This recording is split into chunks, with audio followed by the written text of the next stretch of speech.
Greetings, everybody. I'm Taylor Sharp. Welcome to the FileMaker Pro user group, Dallas, Texas. This is April 7th. It happens to be Good Friday for all of the Christians out there. It also happens to be Ramadan. But anyway, so it's obviously a big religious weekend, but we are going to dive into some FileMaker stuff here today.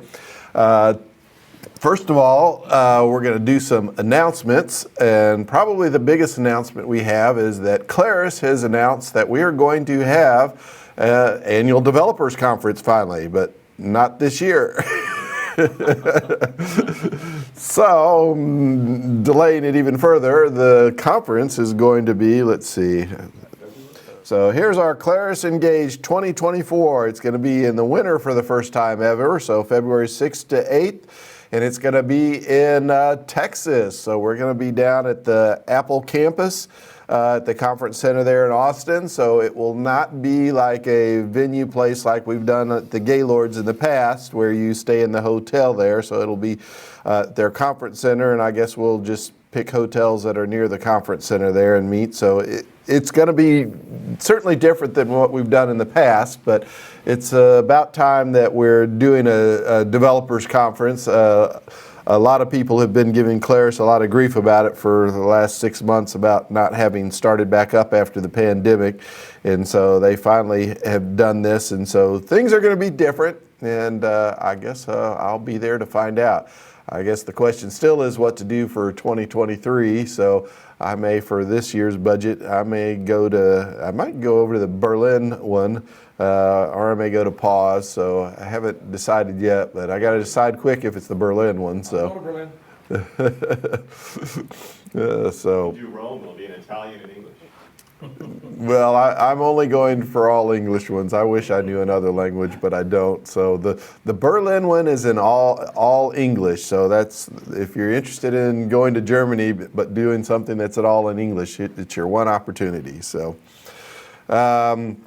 moving along on announcements, I can't think of anything too rock and roll. I see an announcement was made by Claris that Ventura 13.3 on the Mac fixes a lot of printing bugs that we had with a new Ventura print dialog. So if you've been having print problems with FileMaker and you're on a Mac, upgrade to Ventura 13.3 to fix a lot of those problems. There are a couple of minor remaining ones that Rick Kalman has said will be fixed in the next version of FileMaker. So you'll want to certainly be updated on those for if you're doing printing or making PDFs too, that had been a bit of a problem for about the last 6 months or so. Okay, so the presentation today is basically a short intermediate level installing FileMaker Server and going through the processes of what you need to do to get it installed, at least on a Mac. Fred had done earlier this year on the Linux, but I'm going to cover it on the Mac here. It's fairly similar on Windows, but since a lot of people I deal with are on the Mac, this will hopefully do things. We're going to also show installing, uninstalling, clean installing, upgrading, SSL certs, and fun things like that. So I've got a MacBook Pro here. It's actually one of the older ones with an Intel processor on it, but we're going to start off by doing an install. Now, first of all, if you're going to do an install, there are certain specs out there what you need to have for it. So it's basically going to be the last version or two of the Mac OS, but I certainly recommend keeping up to the latest Ventura. I can assure you that it works on that, and that gets you the latest security and other issues going on it. So as you will see on this Mac here, we are on Ventura 13.3. Hopefully you can see that. So we are good to go here. And I'm going to first say, if we're going to get it installed, the first things you need your install software. And so there's our DMG for installing.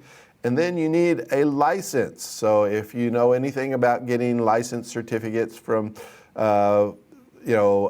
Claris, they come as a text file, and these text files are what we use as the license to get everything up and working. So there is no key that you type in anymore. It's all a license certificate. So, okay, so now that I've got those two things here, we are ready to do an install. Now, a couple of things about FileMaker Server. Claris recommends that FileMaker servers should be the only service on a computer. You should not be running a bunch of other mail servers, DNS servers, web servers, other databases, things like that. They say it works best when you run it by itself. It also tends to have a lot less issues with conflicts with other things because it also wants to run the Apache web service on the Mac or IIS Windows for Windows servers. And if you do other things, then they conflict, and then troubleshooting unsupported conflicts basically means get rid of the other service. So just keeps life a lot simpler if you just have FileMaker and its services on it, and I highly recommend that through experience here. So to start off with, we're going to run an install here. So I'm just going to double click on the DMG. Now, I will say, you notice I'm double clicking on it and I'm starting it from my downloads folder. Notice my license certificate is in the downloads folder. If you have those both in the downloads folder, it's not going to prompt you for where that license is, or I don't think it will. So it's same also with FileMaker Pro. So if you keep your license certificate in your downloads folder, you can avoid a bunch of the prompts for dealing it, particularly if you have unsophisticated people you're telling how to install something remotely. It just makes life easier. So put them in your downloads folder, open up the DMG file, and here is our package server. Of course, we do have the extras and the license agreement stuff on here. Extras are, if you want to be a ODBC or JDBC, those options are available for you, but we're not going to cover those here. They also have the uninstall for previous versions here. So those are what all's in the extras. So pretty much we're going to ignore those, and we're just going to run the install here. So double click. This is simple. Up it comes. It says package will run, determine if the software can be installed. Tell it I'm going to allow it. And let's see. I want to make sure I started the old one. It says it wants to let you know that it's going to control some system events, so you're going to tell it, okay, yes, the following ports are needed by FileMaker, 2399, so it's going to use that. And then it says the pre-installation checks failed, and I bet it did because I have FileMaker already open.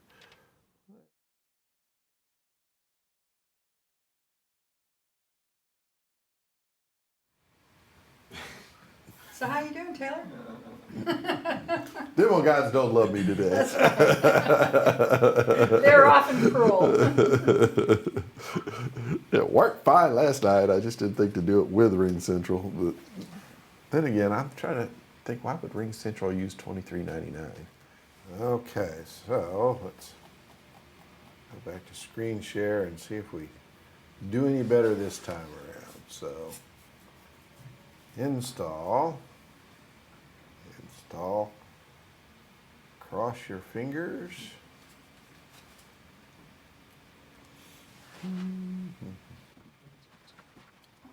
Oh, we got past it, yay. So what did you do? I restarted the computer.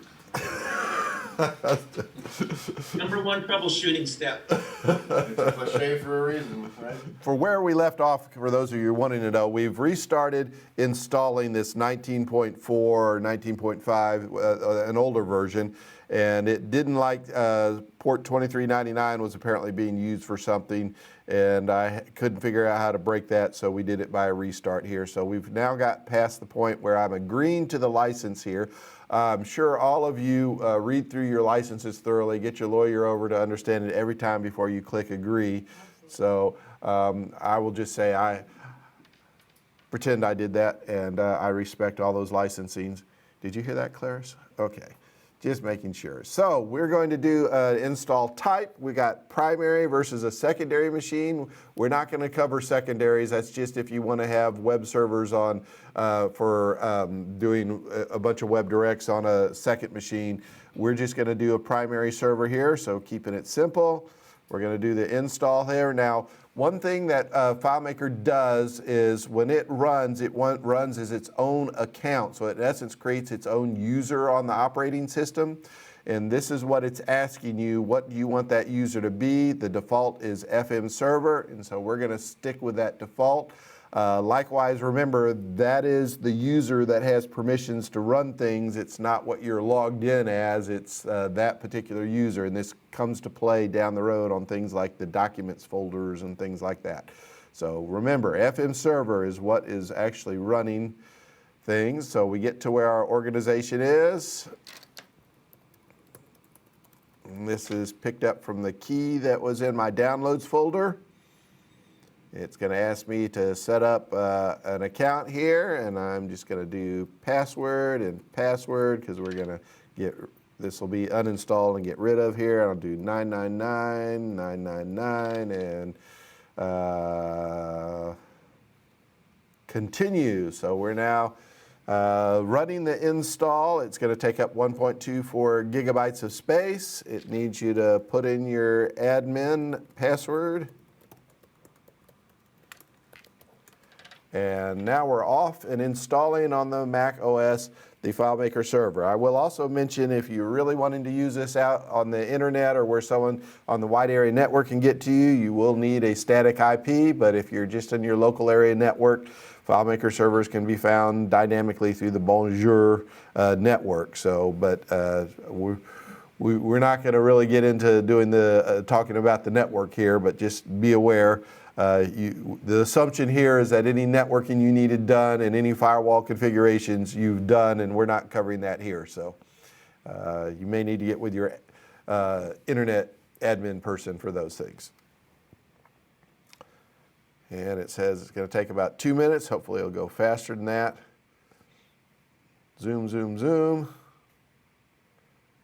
Running package scripts, gives us our warning, background items added.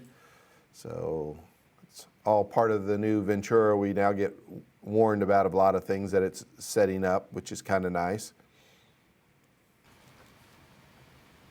Oh. Okay, and we get to the end, and it says FileMaker Server 19 has been successfully installed. Hopefully you get that successful. If not, it's a sad day. So once reboot your machine. yeah, you could quit your machine and give up then. So the next launch is to launch the admin console, which is in a web browser, and hopefully you guys are familiar with the admin console here, and this is where we could do our setup here. And so our setup was admin and password. Please don't ever use those as your real setup on a FileMaker server, but it's what we're doing today. We're not going to save that password.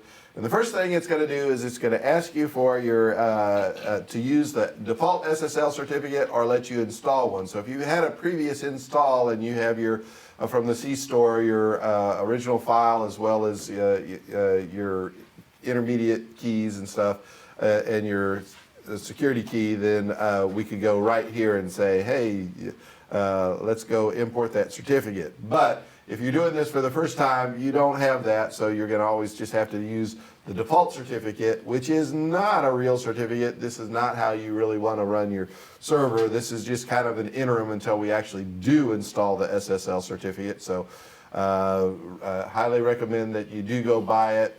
It unfortunately means you have to go to like GoDaddy or something like that to do that, and we will step through doing that, but we're not going to do it exactly at this point. So we're going to skip it. It's going to give you a warning and say, yes, Claris wants you to do this, and do you recognize and accept the risk of bypassing installing the SS certificate right now? So we're going to accept that risk temporarily.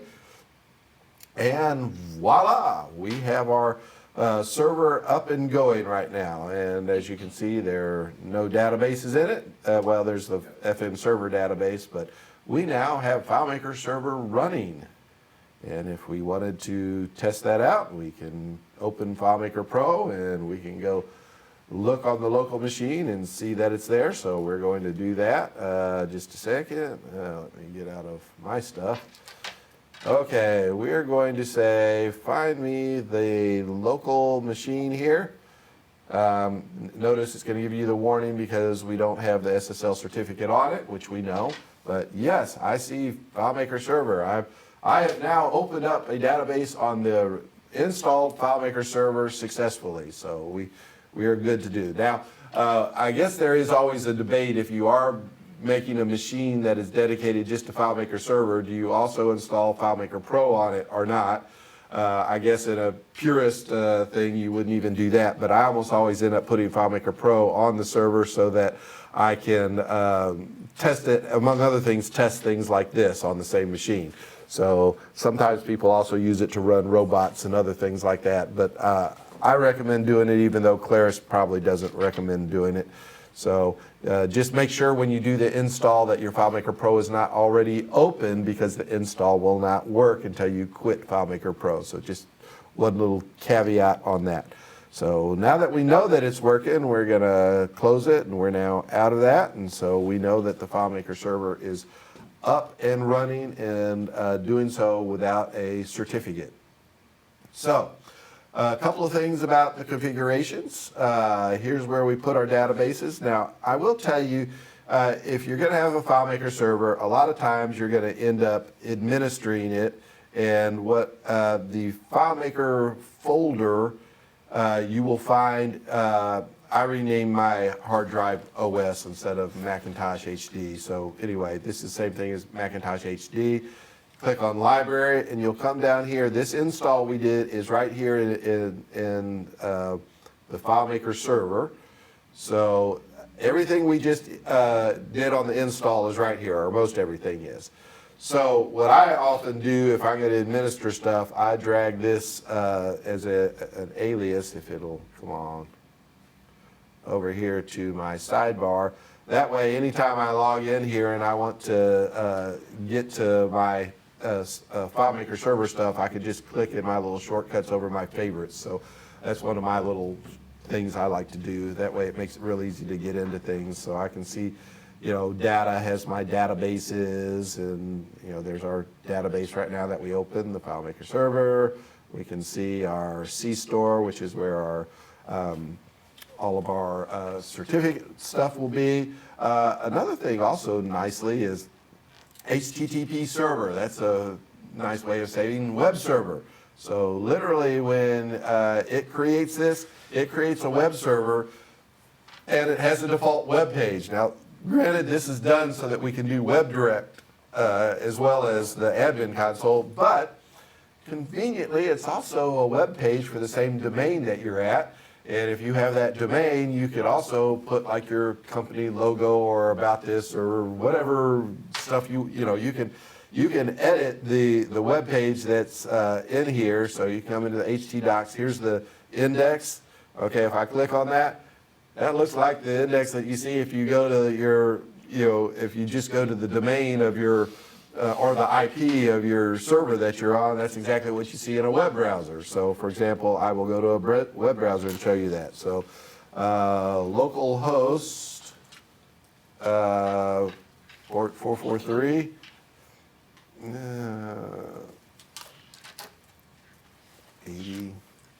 There we go. Well, you know, it's the same thing that we saw over in our Finder over here. Hey, they're the same. So basically, if you want to do some things, sometimes I will find a customer wants to put something out available to the public for people to download, maybe an XML file or something that they want to share publicly. It's a perfectly good web server. You can stick stuff on it if, just realizing that it is public to the whole world. But if there's something you want to share publicly to it, including web pages or files, feel free to, stick it in this folder called HT docs. If you go to HTTPS root within it, this is where all the port 443 stuff is. So if you want SSL access, that goes in here. If you just want port 80, it goes in here. So just be aware if you happen to be a little bit of a web person, I make a lot of use of those things, so FYI, I also edit them and typically take the FileMaker logo out and put my company logo in for whatever the server is. You know, it's just being cutesy. You don't have to do that. But okay, so what you can do on your databases is you can go to FileMaker Pro and you can use the upload option to upload databases to the server. And that's the official way to do things. And it takes care of everything for you. Now, this doesn't really apply on Windows, but it probably does on Linux.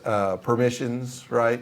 Yeah, You so just on Linux we have to change permissions and right. Okay, so you have the same thing. Yeah. Basically, all the Unix flavor stuff, which is the Mac and the Linux, has the same issue that if I just drag a file from somewhere else over into here, it puts the permissions of the user that I'm logged in right now, which is Taylor Sharp. Well, what does the FileMaker server use to run things? It uses a different user. It's that FM server user. So guess what? It doesn't have permission to open and close and edit. Actually, I think it'll open it, but you can't edit or add any records. So that's one of the things, if you ask people ever say, hey, I opened a file, but I couldn't edit, create any records, or do anything in it, it's probably because your permissions are wrong. So what are your permissions? Well, if you come here, do your permissions, we can probably make it bigger and see them here. If not, I'll click I for info. Here's the permissions that it wants to see: FM server, FMS, admin, and everyone. So if you have those, everything's golden. If it shows up, here, let me, just for kicks and grins, I'm going to copy something over from one of my others. Let me go over here to FileMaker folder, and I'm going to put this Athena thing over here. So I've put Athena over here. It's a FileMaker file, so it's good to go. And if I were to click info on it, guess what? Because I just dragged it over there, the permission is Taylor Sharp, staff, and everyone. Well, they're all read-only. Well, is that going to work in your FileMaker server? You know, if you come over here, guess what? You see the file, but you notice it's not open. I think you can actually open it. Oh, yeah. Here, let's try to open it, but you couldn't ever edit anything in it. So once it's open, it's kind of useless. So let's even see if it opens. It might not even open. Looks like it's not even opening. So, oh, it did open. What do you know? But here, let's go in here. We'll try to open that file. Come on. Yeah, there's our, here it is. So this is great. We're in it. We can see it. And as soon as I go up here and do something as basic as try to create a new record, oh, I can't create a new record. I can't do anything. You notice all kinds of things are grayed out. That's because the file is locked. So that means that we got a permissions problem. So the question then is, how do we fix the permissions? Well, first of all, close all your databases. And now you can individually go and change the permissions, but it's kind of a pain in the butt to do. So what I usually do is I close all of the all the databases. So I've closed them; that they're not being served up anymore. And then I come up here to the database folder, the overall one that's overarching, that's to everything, and I know it has the right permissions. So I come up here, open it up, see it has the permissions I want. I'm going to unlock this here.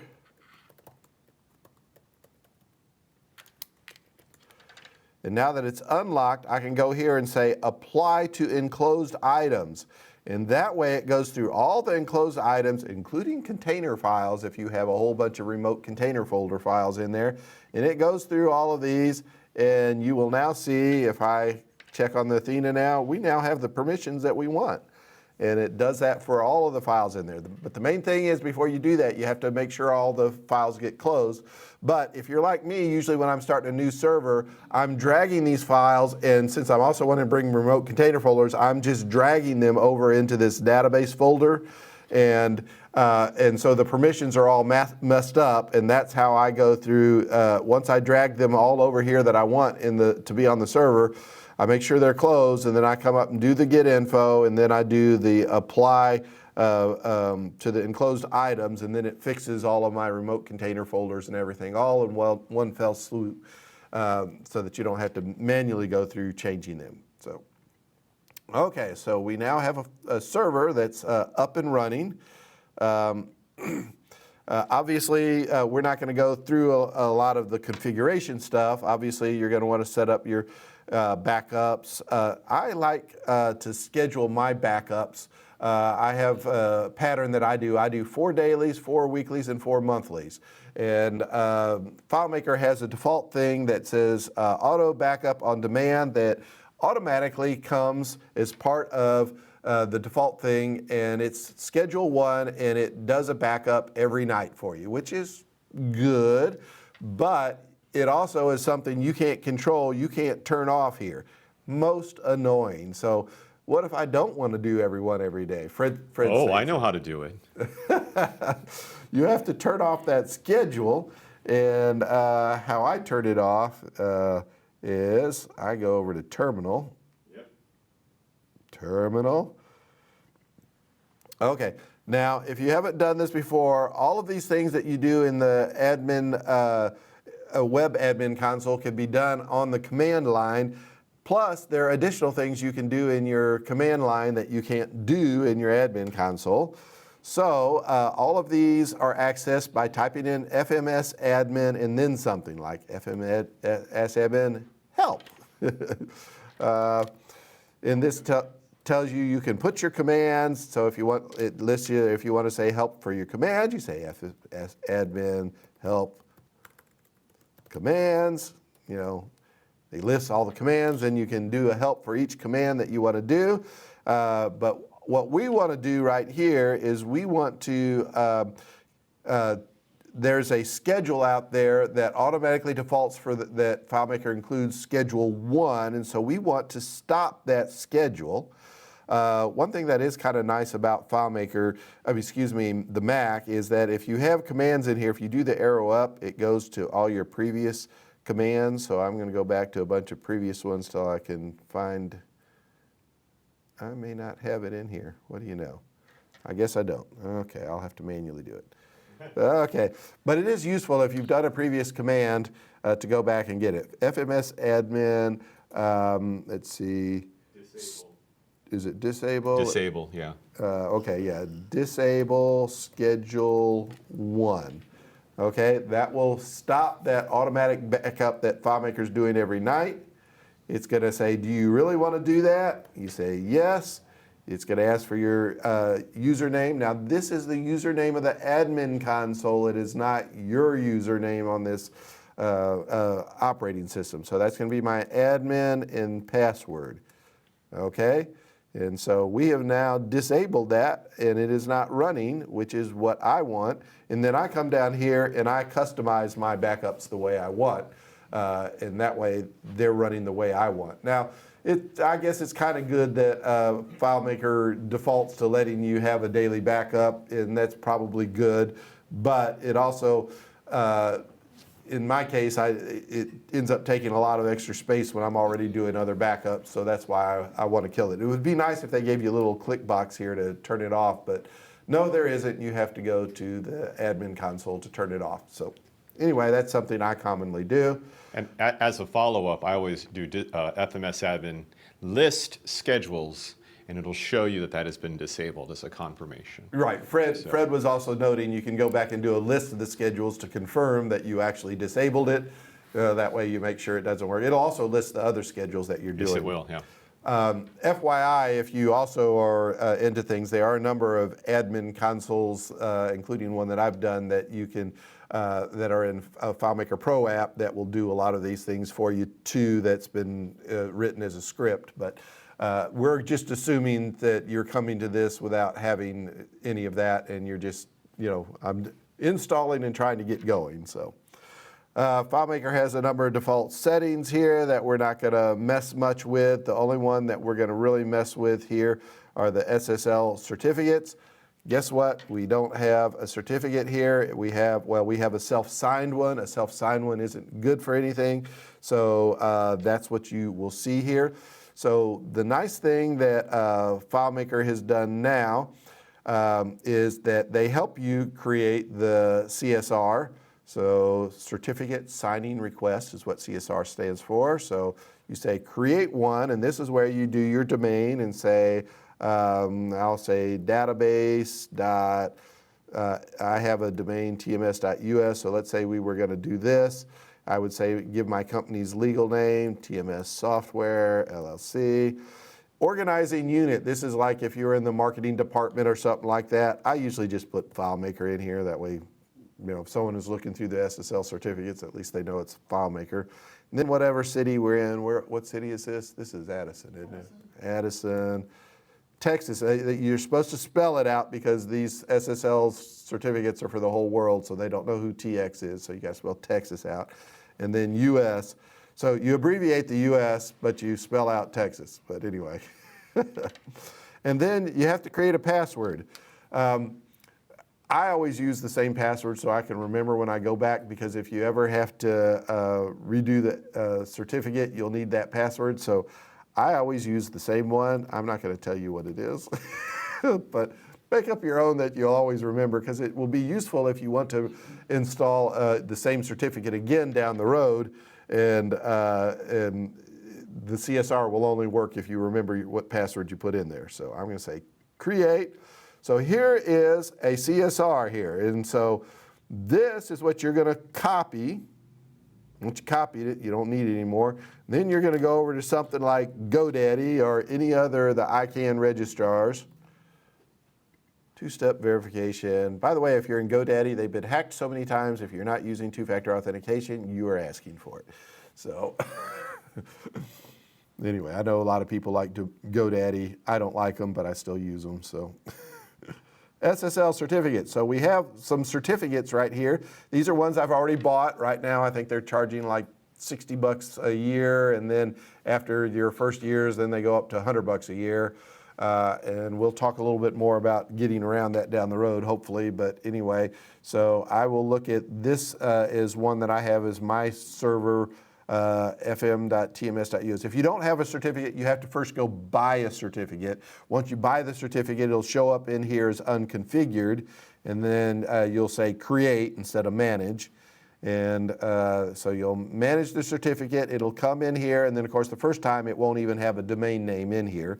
And what you'll do is you'll need to key your certificate, put your SSL certificate in, and in this case, if we were going to rekey it, we would click this, and if we were going to use the CSR, remember we did a copy back in the admin console, I can paste the CSR right in here, and then it puts all the security thing it needs in there, and I would hit add change, and then I would come down here and hit submit all changes. And then if I did that, then this would take us back to my certificates, and this, where it says certificate issued, well, we're on this one, it would say pending. And it usually takes 2 or 3 minutes for it to go from pending to issued.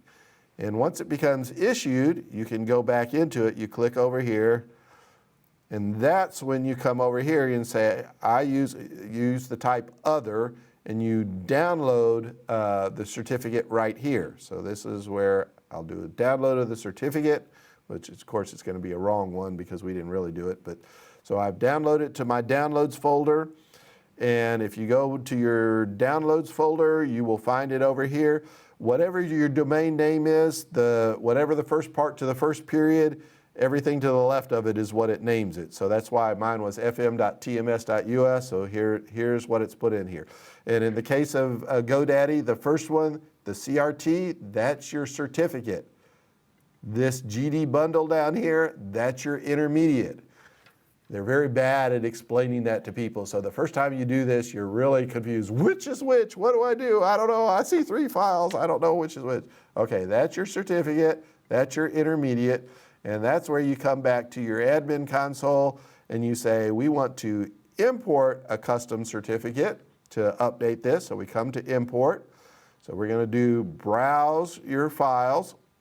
And so we're going to go to our downloads folder. And remember, we went to FM. That was the name of the domain that I had done here. And we'll click on the certificate is the first one we do. So you click certificate.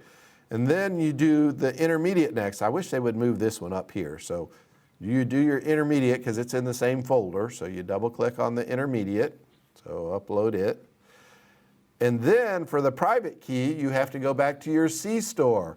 So that's a different folder. So remember we had our shortcut over here to our FileMaker Server. Okay, here's our FileMaker Server folder. Come over to our C store, and server key is what we want here. So this is you select the server key and say upload. Then you come down here and put the password in when you created the CSR. Remember that password when you created the CSR. And then you'll hit import, and then it will either go all happy or it'll give you a little red warning said it failed. Now obviously, since I don't have a static IP and that domain doesn't go with what I set up here, we didn't do that. But that's how you insert a SSL certificate, and if you've done it right and you have a correct static IP, the world is hunky-dory at this point. So Taylor? yes, Fred? One comment is when you download those files from GoDaddy, that second one, that .pem, that's the one that's going to throw you off. That is it's the exact same thing as the CRT. If you were to look at both of those in BBEdit, you would find out that the contents of those two files are identical. So I don't know why they do it. Not there. You would have to look at it in a text editor, and then you see they're just the same. Okay. Interesting. I've just always ignored the PIM file and assumed it was something I didn't. Anyway, but the main thing is you click on this first one. That's the one that you upload the CRT file. So, okay. So once you have those, now I will also tell you if down the road you want to reinstall the FileMaker Server, which we're going to do, you're going to need these again. So I don't throw these away.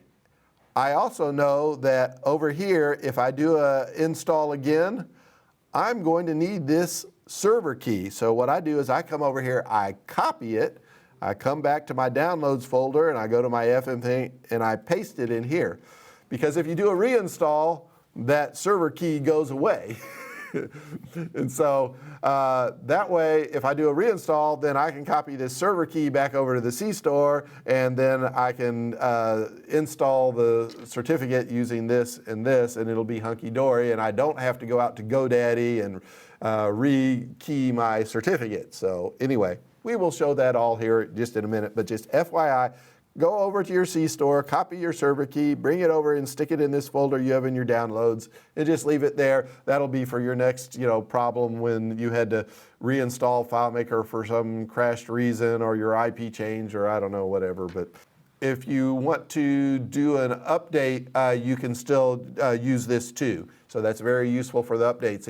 If you get to when you're doing the update, just before you insert the SSL certificate, you have to copy this server key over into the C store though first. And then you can, when it's doing the install, it will then ask you for the your cert key and your intermediate, and then you'd all be good to go. So basically you'd have to copy this. You have to get the install up to the point where the install has put the server key in here, and then you have to replace the one that when you did the update, you have to replace this one right here. Actually, I've been doing that. It may actually not update it anymore. I don't know. But I've just been doing that just to be careful. You can just try it, and and then if it fails, that's because you need to move your server key back over here. I found that it makes a backup folder, and it puts it in, I don't remember if it's called previous or something like that, but in the C store, it backs up whatever was the server key from the past. Oh, well, that's something new in this version then. It used to not do that. Also, can't you do it, if you're doing an update on versions, you don't have to reinstall it either if you're doing an update. No, that's one of the nice things now that it does respect that, whereas it used to not do that. So that's very wonderful. Okay, so we've got this installed, and say we want to uninstall it. So doing an uninstall means, now first of all, before you do anything, you always want to come in here and close all your databases. And then after you close your databases, you come over here and do your stop server. So you have to stop the server. And only now are you at the point where you're ready to do an uninstall. So if you're going to do an uninstall though, there is that FileMaker Server helper that is running, and it is not going to uninstall with that going, so you have to stop that helper. Now you can go to command lines and do it and stuff like that, but I happen to like the activity monitor, and it's convenient for me. I'm a Mac person, so I like the visual stuff. I know the command line people are probably chuckling at me, but I come in here and I type in FMS and say, FMS, here's my helper. I need to make sure that that stops. Now you don't need to kill it. You can just actually go up here and hit the X and say quit. You don't need to do the force quit, just do the quit. And it is now turning off all the FileMaker Server helper, the log trimmer, all of those things are getting stopped right now. And once they stop, now you're good to uninstall, and then we can do the upgrade. Well, we could just do the upgrade without doing an uninstall, but if you wanted to do an uninstall, this is what you would need to do.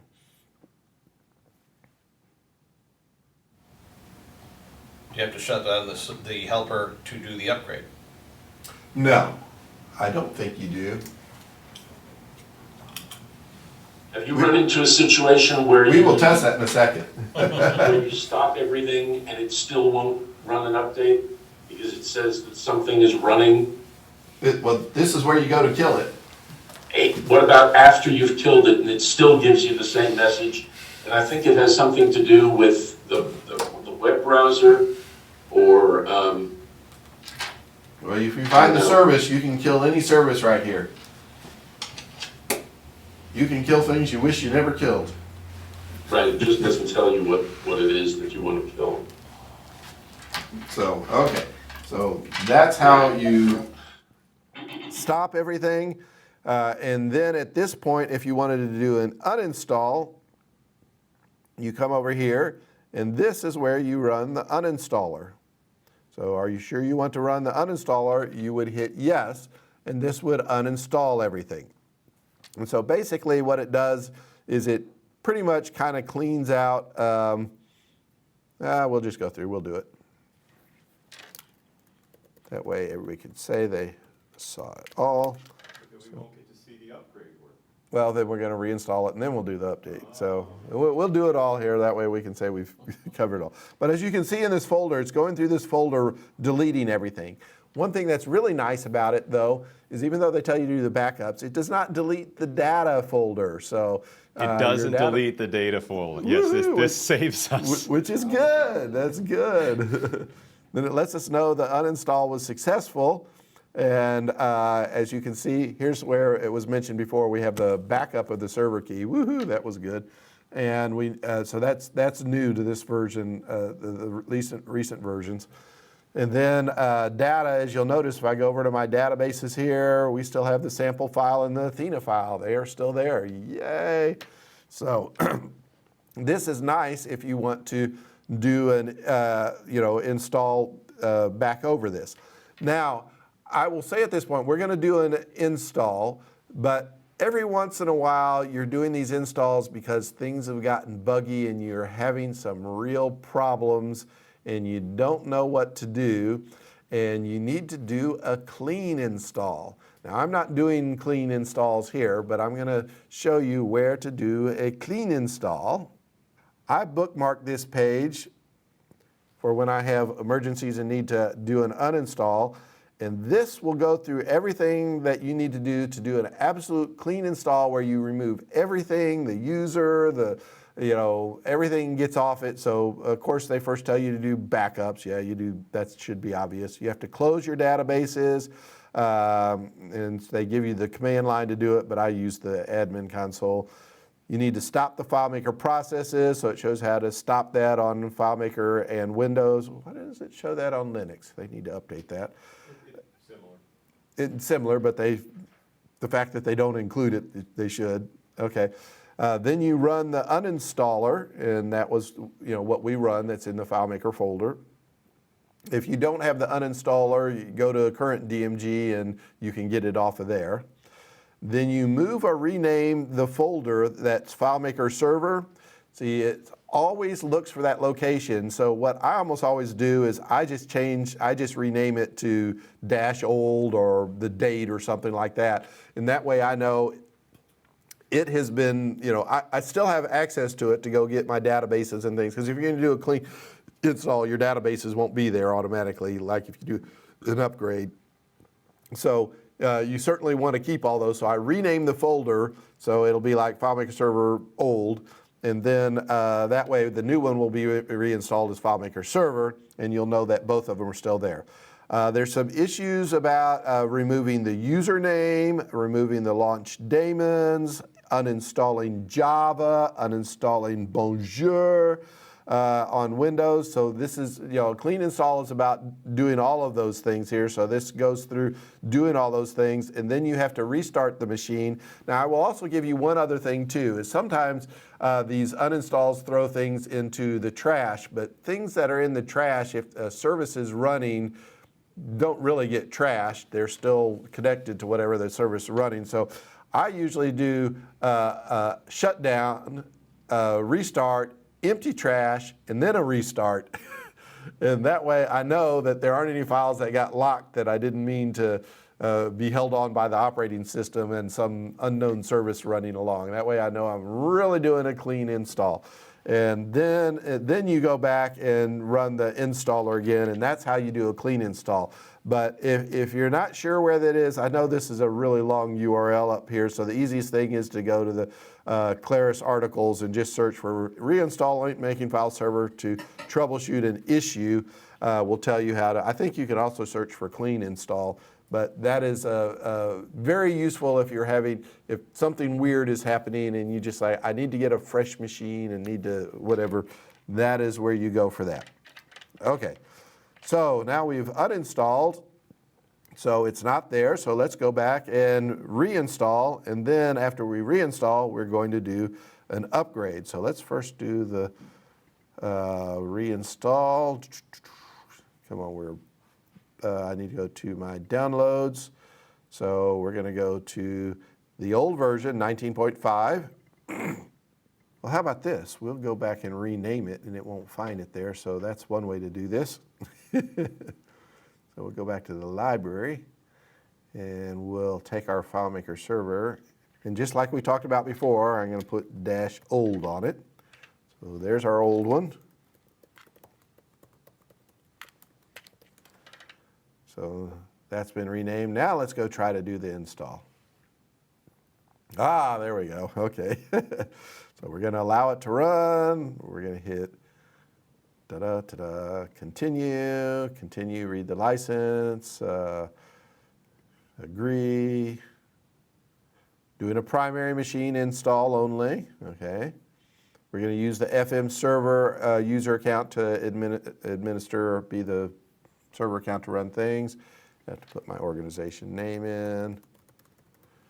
Yes, you can see my license key, but if you don't have the license certificate, it doesn't get you anywhere. Okay, admin, and this is where we're just doing admin and password because we're going to delete this afterwards, and 999. Okay. In real life, use something, probably it's good to, people want to use admin for the admin, but I actually recommend you use something other than admin for it because that's where people start guessing first, even if you just put your company name in front of it, like Harmonic Admin or something. But anyway, something other than just admin. Okay. Oh yes, warning, you cannot be in FileMaker Pro. Oopsie. And the reason why is FileMaker Pro can share files, so they can't both be sharing at the same time on port 553. So now we're ready to install. Okay, yes, we will allow that. Okay, we want to launch the admin console and configure. So this is where it's admin and password. We're not going to save those. Okay. Here's where it's asking for certificates. Well, what do we want to do? Well, we want to import a certificate. Let's see if we can go to our downloads folder. Remember our FM file here? Here's our certificate.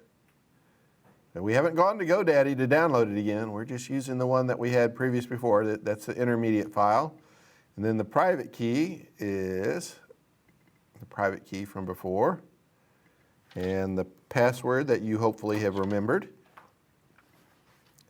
And we import, and of course it doesn't really import because we haven't really set this up right. So I didn't have a real CSR that goes with this IP. So anyway, at that point it would have, you would have been good to go moving forward because you had saved your server key and the certificate and the intermediate from before. So obviously you can always go back here to configuration and SSL certificates, generate a certificate and import it again. Realize if you've already created it and you want to do it again, you first have to delete the files, then you create the CSR and start over. So if you're needing a clean wipe of things to start over, that's what the delete files is for. So, okay, so now we have databases up and running. We have the FMS server sample running. Woohoo, good stuff. And now, Claris has come out with a new version of FileMaker Server, so we want to upgrade, right? So we got to come in here. We got to first close our databases. Then we got to come configuration. We got to stop the server. Let's see. So we stop the server. Okay, life is good.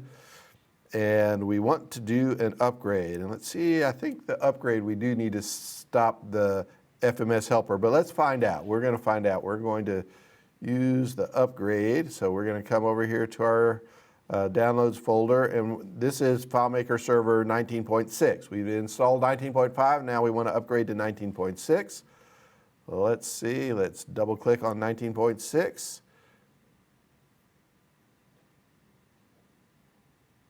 That's interesting. Okay. Is running. So this is where it says it's running, so this is a problem. So yes, we do have to go close, stop the FMS helper. So this is where I go back over to the utilities. I open up the activity monitor. I go over to FMS and I say helper. Here's our helper. Let's stop. Tell it to quit the helper. And this will take 30 seconds or so to quit all those out. But once that's quit, we'll be good to do the upgrade. Okay, so those have now quit. So I can now quit out of my admin console, the activity monitor. Now I can come back here. Here's our 19.6 server. So let's run the install on it. We're going to allow it to run a package. We're going to tell it to do continue. Continue. We're going to agree to our licensing.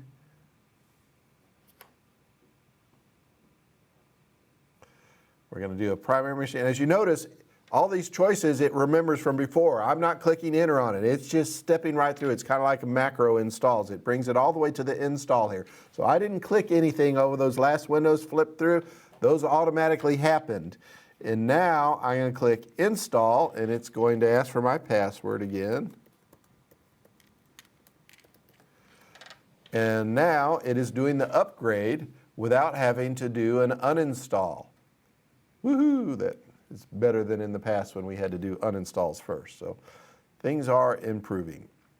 So while it's doing that, I will say one thing that I've been bothering Claris on, and their technical department people have actually had some feedback that they're looking into it, is buying these SSL certificates is a pain in the butt and I think a bit of a waste of money. You have other services out there like Let's Encrypt that will issue free SSL certificates. Now they do them every 90 days, but there are other admin consoles out there, for example, like the Synology RAID boxes, the NASs have it on them that will automatically go to Let's Encrypt. You have to go to kind of like where we do the CSR request. You have to fill out the company information, but when you hit submit, that admin console goes to Let's Encrypt, gets the certificate, brings it back, installs it, and automatically updates it every 90 days for you without you ever having to do anything. So all you have to do is fill out the form that basically says your company name and what your domain name is, and it does everything else from there for you. And so I've been trying to convince Claris, and I'm hoping they will do this, that they will add that into the admin console here so that we don't have to either buy certificates, and they will automatically be installed just by putting our company information in, and the pains of buying and installing certificates would almost completely go away. So I'm hoping that they will do that. They've said they're interested, but they haven't obviously agreed to it. They never agreed to it until it actually comes out. But they have actually listened to me on it, which is surprising because rarely do they actually listen to me, so it's kind of fun. So we're going to launch our admin console. We can come back and remember this is admin and password, which you don't want to ever really use those. And let's look over here. Voila, 19.6. We now have done an upgrade, and we have our database, which was our FMS sample server, good and running. So life is good. So anyway, yay! So last thing I'm going to do is I'm going to stop this, uninstall it, and the meeting will be over. So while I'm doing that is your opportunity to ask any questions, and if not, we will wind her down here. Stop database server. So we're going to do an uninstall here like we did before. So while this is stopping, the database server has stopped. I'm going to go over to the activity monitor. We're going to tell it to stop that FMS filter. Here's our helper. Stop, helper, quit. Quit. You can force quit it, but then it doesn't quit some of the other things that are child services, so that's why you want to do a regular quit. Okay, and now we'll do the final uninstall, which you go over here to FileMaker Server. Oh, that's the old one. To FileMaker Server. Here's our uninstaller. Double click on the uninstall. Uninstall.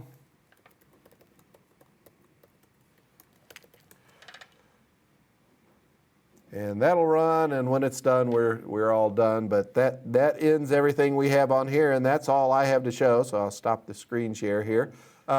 Since February 24th is of 2024 will be the next Engage.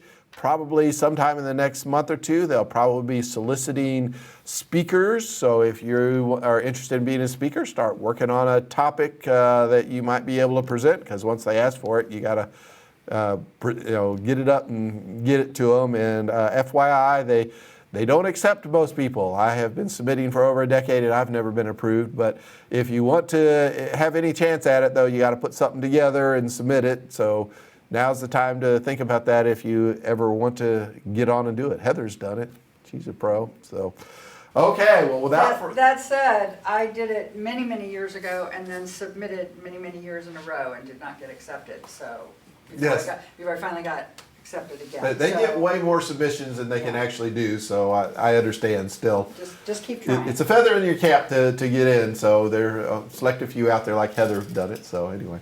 Okay, well, without further ado, we're going to close the meeting down. We're going to be back next month. Next month is Claris product development team is going to come and share with us something that they will not tell me what the topic is. So come find out what Claris has to say next month. And then the month after that, Steve Sikora is going to present. And the month after that is, oh, yes.